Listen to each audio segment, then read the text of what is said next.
नमस्कार दोस्तों, आज हम लोग पढ़ेंगे प्रकाश। प्रकाश क्या है? प्रकाश को अंग्रेजी में लाइट कहते हैं, LIGHT लाइट कहते हैं। प्रकाश बाबू ध्यान से देखिए, प्रकाश क्या है? प्रकार की ऊर्जा है। प्रकाश एक प्रकार की ऊर्जा जो हमें किसी वस्तु को देखने में सहायता सहयोग मदद करती है। प्रकाश क्या है? प्रकार के तरंग कण है। कण किस प्रकार का कण है? फोटान कण है। लेकिन तरंग किस प्रकार के? विद्युत चुंबकीय तरंग। प्रकाश किस प्रकार की तरंग है? विद्युत चुंबकीय तरंग है। अब बात आती है निर्वात में प्रकाश की चाल कितनी होती है? 3 × 10⁸ मीटर प्रति सेकंड। निर्वात में प्रकाश की चाल कितनी होती है? 3 × 10⁸ मीटर प्रति सेकंड होती है। सबसे अधिक प्रकाश की चाल किस में होती है? निर्वात में होती है। सबसे उसके बाद किस में होती है? गैस में, फिर उसके बाद द्रव में, फिर उसके बाद ठोस में। अब इसे ध्यान से देखिए, ठोस में प्रकाश की चाल को इसलिए कम रखा गया क्योंकि भाई ठोस वस्तु है, प्रकाश तो इसको चीर कर कभी जा नहीं पाएगा इसके अंदर, इसलिए ठोस में प्रकाश की चाल सबसे कम होती है। अब जैसे कोई समुद्र हो गया, समुद्र के पानी की कितनी गहराई तक प्रकाश जा सकता है? लगभग 200 मीटर तक। कितना? लगभग 200 मीटर तक। अब बात आती है, प्रकाश जो है एक प्रकार का है अनुप्रस्थ तरंग है। क्या है? अनुप्रस्थ तरंग है। बात आती है प्रकाश का परावर्तन, रिफ्लेक्शन ऑफ लाइट। क्या है? Reflection of light. What it means of reflection of light? ठीक है ना? अब ध्यान से समझिए, रिफ्लेक्शन ऑफ लाइट क्या होता है। अब जैसे किसी भी वस्तु मतलब टकरा कर वापस आ जाना ही प्रकाश का परावर्तन कहलाता है। प्रकाश का टकरा कर वापस आ जाना ही प्रकाश का क्या कहलाता है? परावर्तन। एकदम आसान भाषा में बता रहा हूँ, प्रकाश का टकरा कर वापस आ जाना ही क्या कहलाता है? प्रकाश का परावर्तन कहलाता है। प्रकाश का टकरा कर वापस आ जाना ही क्या कहलाता है? प्रकाश का परावर्तन कहलाता है। अब ध्यान से समझिए, जैसे यहाँ पे 3 स्टंप होते हैं, यहाँ पे क्या होता है? 3 स्टंप होते हैं। खिलाड़ी जब मैच मतलब मैदान में मैच खेलते हैं तो खिलाड़ी यहाँ से जो है गेम फेंकता है, गेंद को फेंकता है, तो यहाँ पे बैट्समैन होता हुआ जो है खड़ा रहता है। जब यहाँ पे गेंद को फेंकता तो यहाँ से गेंद क्या होती है? परावर्तित होती है। परावर्तित होकर तब यहाँ तक बैट्समैन के पास जाती है ना। इसीलिए इसी तरह प्रकाश भी होती है। जब प्रकाश किरण, अब ध्यान से देखिए, जैसे प्रकाश की किरण इस पर पड़ेगी तो हमारे आँख पे आएगी, तब हमको ये दिखाई देगा। समझ में आया? इसी को हम प्रकाश का क्या कहते हैं? परावर्तन कहते हैं। समझ में आया? अब आगे बात आती है, प्रकाश के परावर्तन का यूज कहाँ पे होता है? अधिकतर दर्पण में होता है। किसमें होता है? दर्पण में। कौन कौन से दर्पण? समतल दर्पण, अवतल दर्पण और उत्तल दर्पण में। समझ में आया? किसमें होता है? समतल दर्पण, उत्तल दर्पण और अवतल दर्पण में होता है। अब बात आती है, दर्पण के पीछे देखते हैं, जब हम किसी अपने चेहरों को देखते हैं तो ध्यान से देखिए, जब अपना चेहरा देखते हैं तो हमको चेहरा दिखाई देता है। वह दिखाई किसके काट देता है? क्योंकि उसके पीछे जो सिल्वर ब्रोमाइड की कलाई की जाती है, इसलिए जो हमको वह आसानी से दिखाई देता, हमारा चेहरा जो है दिखाई देता है। अब लेकिन बात आती है, दर्पण का जो बनता किससे? इसका निर्माण इसका किससे होता है? ग्लूकोज से होता है। दर्पण का निर्माण किससे होता है? ग्लूकोज से होता है। किससे होता है? ग्लूकोज। अब ध्यान से देखिए, जैसे कोई समतल दर्पण है।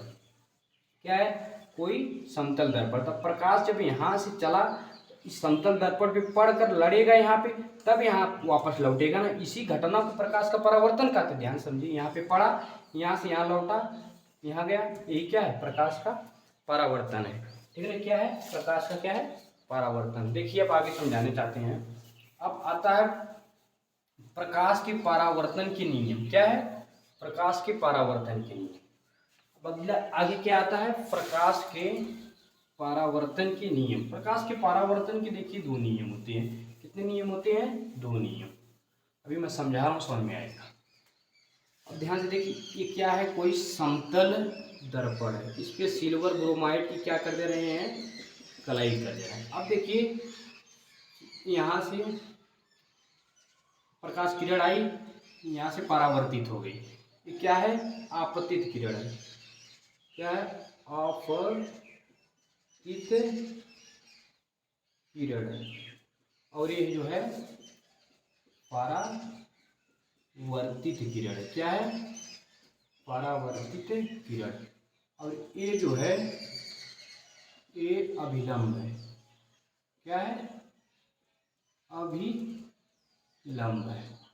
ये जो है ये आपतन कोण है। आपतन कोण।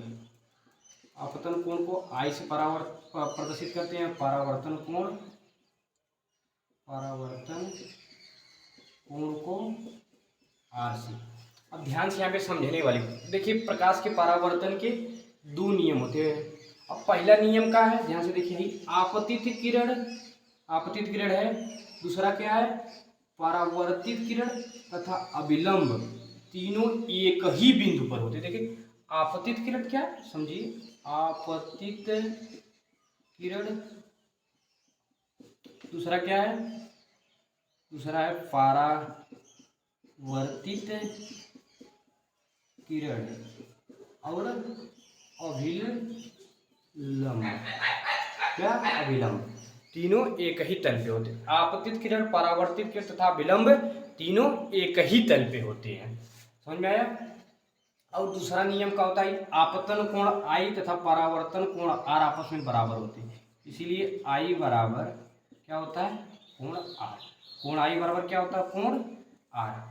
आपतन कोण जो है, आपतन कोण सदैव परावर्तन कोण की क्या होता है, बराबर होता है। आपतन कोण सदैव परावर्तन कोण के बराबर होता है। समझ में, आज इतना ही बच्चों, आप लोगों को समझ में आया होगा।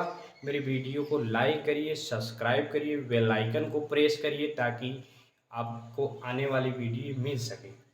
हाँ, और मैं ये समझ गया हूँ आप लोगों को पूरा जितना पढ़ाया हूँ, पहले पढ़ाया हूँ। प्रकाश क्या, प्रकाश एक प्रकार की ऊर्जा जो हमें किसी वस्तुओं को देखने में क्या करती है, सहायता, सहयोग, मदद करती है।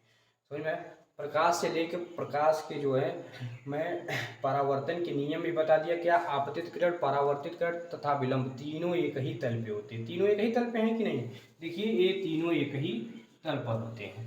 समझ में आया कि नहीं आया। एक कंपटीशन की दृष्टि से एसएससी, जीडी, एनटीपीसी और जो एसएससी के जितने भी एग्जाम है, बहुत इंपॉर्टेंट चैप्टर है। समझ में आया कि नहीं है। देखिए अब बात आती है, अब आगे इसके आगे कल पढ़ाएंगे दर्पण के बारे में। दर्पण क्या है, दर्पण का उपयोग कहाँ पे होता है, कौन कौन से दर्पण होते हैं। कन्वेक्स होता है, कनकेव मिरर होता है, कन्वेक्स मिरर होता है, अवतल दर्पण होता है, उत्तल दर्पण होता है, उसके बारे में पढ़ेंगे हम लोग, ठीक है। हाँ, जिंदगी हो या गाड़ी, जो टाइम पे गियर चेंज करेगा वही आगे बढ़ेगा। समझ में आया कि नहीं।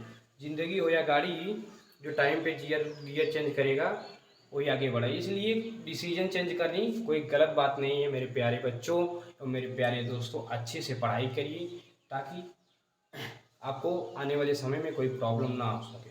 जय हिंद, जय भारत।